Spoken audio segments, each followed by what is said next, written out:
Right now, I'm sitting across my big bro, He's gonna start shooting no warning, yo. my big bro, Brandon Jolly for this interview thing I've been planning for a while. Here we go. So, Yo! Alright, I like this type of interview. yeah. Tell me about yourself as a dancer. Like, when did you start dancing? How did you get into it? Yikes. My mom always wanted to be a dancer growing up, so me and my sister, she had us in ballet and jazz and tap growing up, and African and modern. I started out in praise and worship, like the first structured like organization like lessons was in church. I was like 11 years old doing praise and worship. So learning how to connect with music, listening to the feelings of a song, and being able to portray it as a dancer, being able to paint a visual image is where that's, you know, anyone in church, I know, man, you get that. You can get the Holy Spirit from word in the morning, right before the sermon comes on. You get somebody that's dancing. Yeah, it was like that, man. That was the first thing that made me really realize that you can dance and make someone's life just better than watching you just perform. So definitely, that was when I first started. Why do you dance now? I got bills. I got bills, man. I got a 6-year-old kid. Like, what keeps me dancing now? The base of it is my passion. I'm psychotic. I have always believed my whole entire life that rules don't apply to everybody. Actually, rules don't apply to anybody. Really is based off of what your purpose is being put on this planet. And one of the things I've always believed is that God has a purpose for everybody. So if you're a chef in the kitchen, if you are an office manager, carry out what you're supposed to do to your ability, your top. You know, me being a performer, an entertainer, it's been my duty since, I started my first show that I did in front of anyone. I was 12. After, like, might have been like the summer or two after praise and worship. I was taking lessons at this teen program, summer camp, Willingboro, JFK program in Willingboro, and there was this guy from New York named Giovanni, and taught us reggae. And at 12, this is back in like '96. Learning how to do the heel toe and learning how to do the broke up. Like, where broke up now is now transitioning to cats doing bone breaking and a lot of that flex and stuff you see in New York. It started out in '96 when cats doing bone breaking and broke up and reggae. So from that, being on stage in front of 500 of the kids that were in the program, that is where it started for me. That you dance and you dance well and you train, because I train all the time.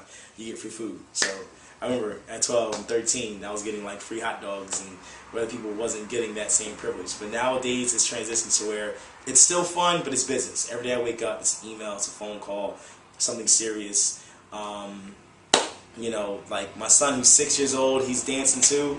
He looks at me like I'm his everything. So it's like that for me, is I can't stop if I wanted to, because he'll look and be like, yo, my friends say they see you on TV, Daddy. They seen your YouTube video. They seen you in this movie. You can't stop when you got something like that going for you, man. Along with my younger bros, shout out to everyone, Marcus and, Saber. I know the boy personally. I know the boy. It's young Mark, man. But yeah, that's what keeps me going now, man. God, too. I wake up and I pray about everything every morning. I get a daily Bible verse every morning. I read it, I meditate on it, and I really try to see how can I put that to my life. What can I do to bring more of lost souls closer to God? So, even with the secondary music that I may dance to, whatever the case is, it's still along the lines of being formatted to what I'm supposed to be doing in this world. So I'm just trying to put my little part, man. Can't change the world, but I change a corner of it. Change my little corner of the world. I got bills.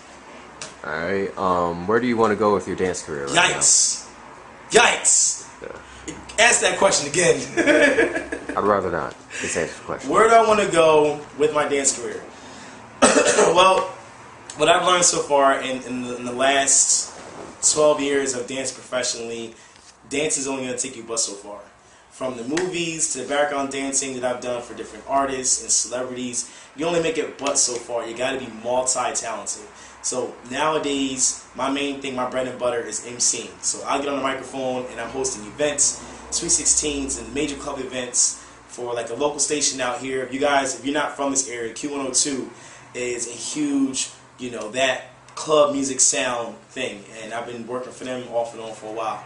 A lot of major clubs in the Philadelphia area, on and off of my DJs, what I've been doing. But I'm still, of course, teaching class, still auditioning. New York is still my second home. I'll be back in New York this summer with auditioning. So shout out to exploretalent.com too. Them people, they be hooking me up with auditions. How would you get into emceeing?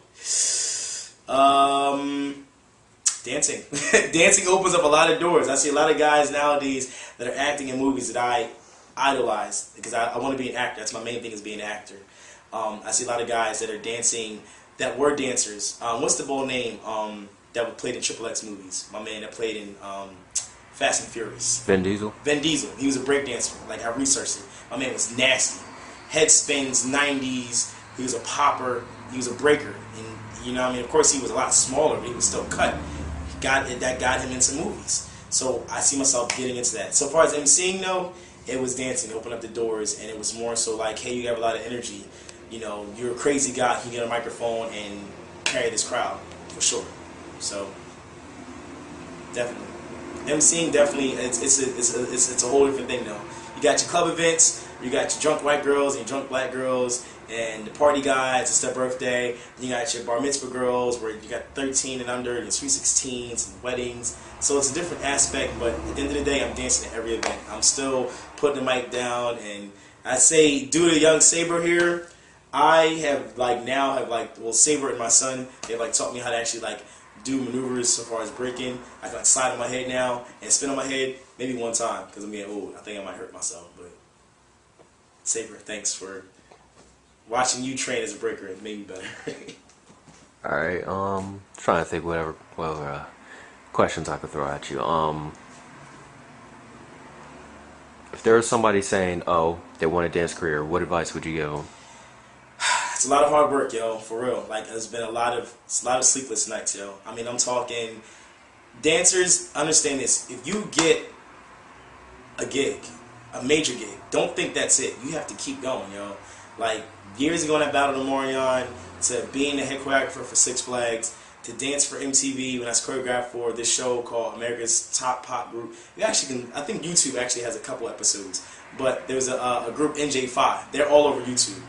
NJ, the number 5, IVE.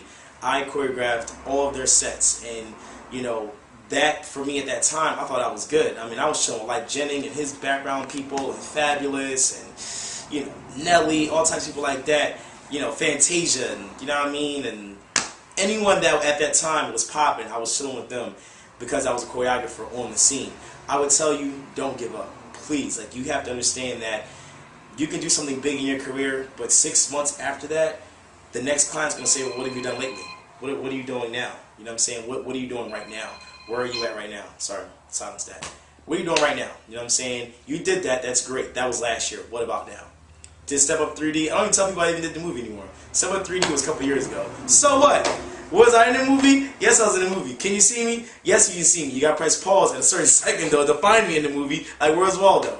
But the check was cool. I was able to take care of my bills, bought some new sneakers and stuff like that, and you're on to the next thing now. You know what I'm saying? You gotta, as a dancer, you have to be your own businessman. If you don't have an agent, please read a lot. I don't read books, but I'm constantly reading articles online, constantly Googling stuff. You gotta read.